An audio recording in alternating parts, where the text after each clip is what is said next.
And in the East Bay, police are investigating and sharing a warning with the community after a series of unwanted sexual advances by a man in the Point Richmond area. Crown 4's Charles Clifford joins us live from Richmond with the latest. Charles. Well, good afternoon. Point Richmond, very popular, but police are asking people to use caution. The Richmond Police Department says that they are investigating a series of sexual batteries that have occurred in the Point Richmond area, mainly along jogging paths and in the nearby Point Richmond tunnel. The assaults have occurred during daylight and early evening hours when the victims, all women, were jogging or exercising alone. And what's occurring is there's a suspect that's kind of loitering or in the area. He approaches the victims and makes unwanted sexual advances on them and makes unwanted touching on the victims, and then they end up fleeing on foot.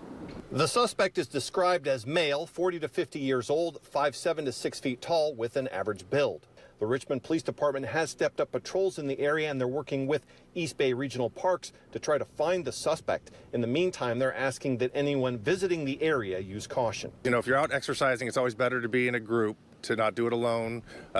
You know, we recommend not wearing headphones, you know, to where you can't hear or be aware of situationally what's around you.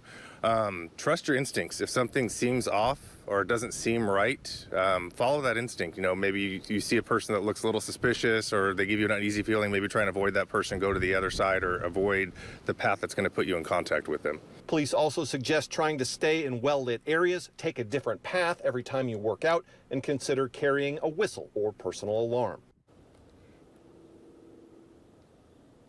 All right, back live now.